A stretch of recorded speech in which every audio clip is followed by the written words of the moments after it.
आप सभी को मेरा जय श्री राम, जय हनुमान जी महाराज।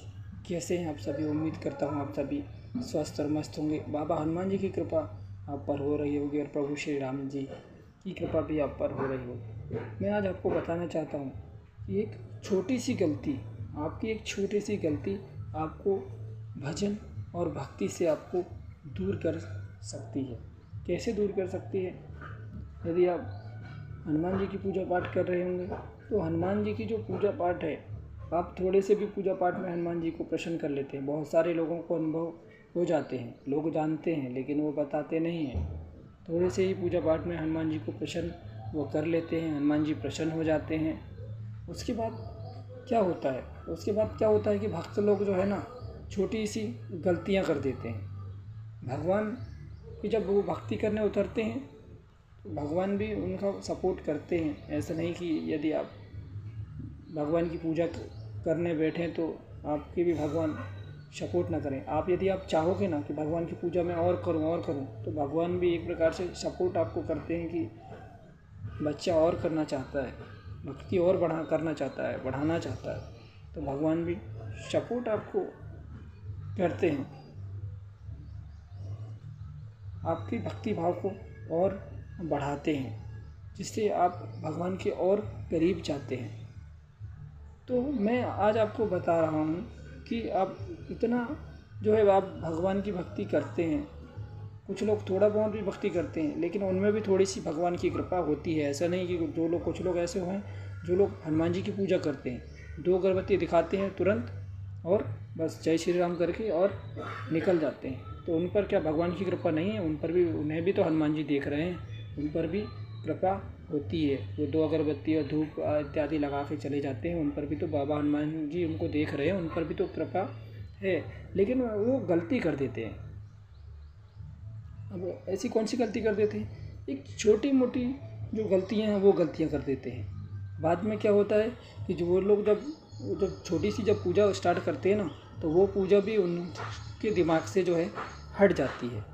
अब वो लोग ये सोचते हैं कि यार मैं पूजा पाठ तो कर रहा था लेकिन अब मेरे से नहीं हो पा रहा है। तो इसका मतलब क्या है? आपने गलतियां कहाँ की हैं, वो आपको खुद को ही सोचना है कि आपने कहाँ पे गलतियाँ की हैं। अब जब आप थोड़ी सी पूजा पाठ कर रहे थे, आपका भक्ति भाव सही था, आप पूजा पाठ कर रहे थे, लेकिन अब वो कम हो गया। अब आपका मन ही नहीं लग रहा है। आपने कोई ना कोई ज़रूर ऐसी गलतियाँ की होंगी। अब आप गलतियाँ क्या कर सकते हैं? आप मोबाइल पे गंदे वीडियो देख सकते हैं, आप मोबाइल पे गलत संगति में आप फंस जाएंगे, या फिर दोस्तों के साथ आप गलत संगति कर रहे होंगे, पार्टियां कर रहे होंगे और मांस इत्यादि का आप सेवन कर लेते होंगे, या फिर शराब इत्यादि का सेवन, और कुछ ऐसी गलतियां जो माताओं बहनों के प्रति आप गलत भावनाएं और जो छोटी मोटी जो गलतियां हैं जो हनुमान जी को बिल्कुल भी पसंद नहीं है। मैं बताना नहीं चाहूँगा। आप जैसे भी आप गलतियां करते होंगे वो आपको मालूम है कि आप कौन सी गलतियां कर रहे हैं और कौन सी गलतियां आप नहीं कर रहे हैं। यदि आपका वजन थोड़ा सा भी कम हुआ है तो इसका यह कारण है। मैं आज आपको बता रहा हूँ, वो आप जानो कि आप कौन सी गलतियाँ आप कर रहे हैं। मेरा बताने का मकसद है कि आप जो है ना, वो जो छोटी से छोटी जो गलतियाँ आपसे हुई हैं, इसी के कारण आपका जो है भजन और जो भक्ति है वह कम हुआ है। उसकी कारण ही आप भक्ति और भजन नहीं कर पा रहे हैं।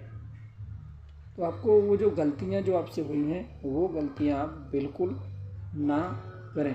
यदि आपसे गलतियाँ हुई हैं तो हनुमान जी के पास मंदिर में जाएं और हनुमान जी से माफ़ी मांगें कि आज के बाद हम ऐसी गलतियाँ नहीं करेंगे। यह माफ़ी आप ज़रूर मांगें। यदि आप पूजा पाठ कर रहे थे और आपका मन नहीं लग रहा है तो आप हनुमान जी से जाकर के माफ़ी मांगें कि प्रभु अब मैं आपकी शरण में हूँ, अब मैं गलतियाँ नहीं करूँगा। इस प्रकार से आप हनुमान जी से क्षमा प्रार्थना ज़रूर मांग लीजिए। हनुमान जी के मंदिर में जाकर के आप किसी भी हनुमान मंदिर में जाकर के आप क्षमा प्रार्थना मांग सकते हैं हनुमान जी की कृपा के लिए। और हाँ, हनुमान जी को मीठे में कुछ ज़रूर चढ़ा करके आइए। जब आप क्षमा मांगने के लिए जाएं तो मीठे में कुछ ना कुछ आप ज़रूर लेकर के जाएं बाबा हनुमान जी के लिए और चढ़ाएं और उनसे विनती करें, बाबा अब जो है ऐसी गलतियां नहीं होंगी। तो ये मैंने आपको बताया है कि आपका जो पहले आप थोड़ा बहुत पूजा पाठ कर रहे होंगे लेकिन अब नहीं कर पा रहे हैं, तो ये इसका कारण है। अब वो आप जानो आप से कौन सी गलती हुई हैं। जो लोगों का जो भक्ति भाव कम हुआ है ना, तो वो यही कारण है। वो सब जो गलत आदतें हैं आपकी, जो आपने गंदे काम किए होंगे, वो सब कुछ आप भूल जाएं, छोड़ दें और अच्छे कर्म आप करें। जो आपसे गलतियाँ हुई हैं उन सब के लिए आप क्षमा प्रार्थना के लिए मंदिर में जाएं और भगवान को बोलें कि अब मैं आपके शरण में हूँ, अब मैं गलतियाँ नहीं करूँगा और उसके बाद आपको दोबारा गलतियाँ भी नहीं करना है। ठीक है, मैंने आपको बता दिया है। आपको ये आपकी छोटी सी गलतियाँ आप पर बहुत भारी भी नहीं तो पड़ सकती हैं। ठीक है, जय श्री राम, जय हनुमान जी।